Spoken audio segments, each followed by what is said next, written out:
Assalamualaikum warahmatullahi wabarakatuh. Annyeonghaseyo people. Gimana nih kabar kalian? Semoga selalu baik-baik aja ya. Kenalin, kami dari kelompok 5 dari kelas Usul Fikih Paralel 2 Departemen Ilmu Ekonomi Syariah IPB University. Nah, pada kali ini kita akan membahas mengenai kaidah usul fikih, yaitu la doror wala diror. Wah, kira-kira la doror wala diror itu apa ya?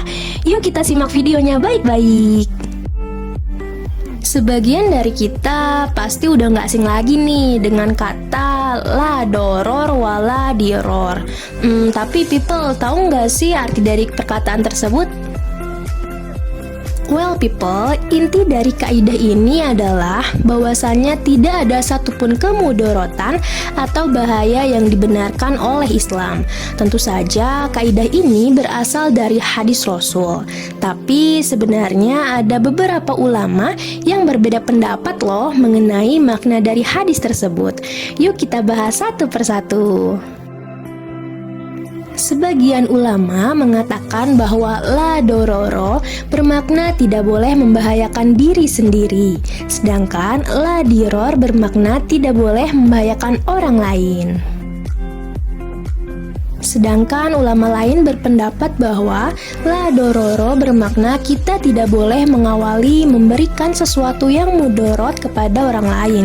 Dan la diror bermakna bahwa kita tidak boleh memberikan mudorot kepada orang lain ketika kita membalas keburukan yang dia lakukan kepada kita. Adapun contoh penerapan dari kaidah ini adalah rokok. Kenapa rokok? Karena kita tidak boleh mendatangkan mudorot baik kepada diri kita maupun kepada orang lain. Dan rokok ini jelas mendatangkan mudorot. Bahkan di bungkusnya saja terdapat tulisan merokok membunuhmu. Ditambah lagi, merokok ini bisa mendatangkan mudorot kepada orang yang berada di sekitarnya.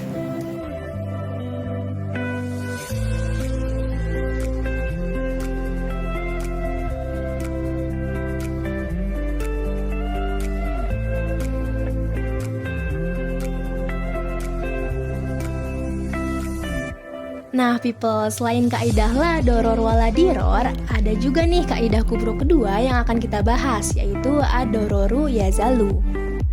Kita bedah mulai dari kata-katanya yuk. Al-doror berarti melakukan perbuatan yang dapat merusak orang lain ataupun membahayakan diri sendiri. Sedangkan yujal artinya dicegah atau dihilangkan. Dilihat dari kata-katanya, makna dari kaidah ini adalah setiap doror harus dihilangkan atau setiap kerusakan harus dihilangkan. Salah satu sumber kaidah ini adalah hadis riwayat Imam Malik yang berbunyi, tidak boleh memudorotkan dan dimudorotkan. Barang siapa saja yang memudorotkan, maka Allah akan memudorotkannya. Dan barang siapa saja yang menyusahkan, maka Allah akan menyusahkannya.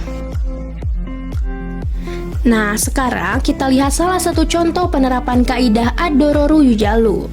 Hukum pencegahan atau hajar yang berarti batasan-batasan terhadap akad dari suatu pihak yang memiliki karakter membahayakan orang lain dan transaksi yang kemungkinan besar dapat membahayakan orang lain.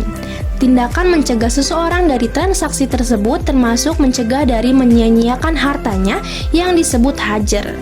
Hukum ini tentu memiliki alasan-alasan yang mendasarinya, yaitu yang pertama adalah safah atau pemborosan, yang kedua adalah orang yang bertransaksi telah dinyatakan bangkrut oleh pengadilan, sehingga terlarang untuk mempergunakan hartanya karena melindungi hak kreditor atau pemberi piutang, dan mencegah terjadinya transaksi yang membahayakan bagi pemberi utang. Lalu yang ketiga, orang yang bertransaksi memiliki penyakit yang mematikan. Ia dilarang melakukan transaksi atas seluruh harta yang dimilikinya karena ia harus memikirkan kepentingan dari ahli warisnya. Oke, jadi itu dia dua kaidah berkenaan dengan kemudorotan yang perlu kita ketahui sebagai seorang muslim. Terima kasih kepada teman-teman yang sudah menyimak dan memahami video kali ini. Semoga yang kami sampaikan dapat bermanfaat dan membawa kebaikan untuk kita semua. Wassalamualaikum warahmatullahi wabarakatuh.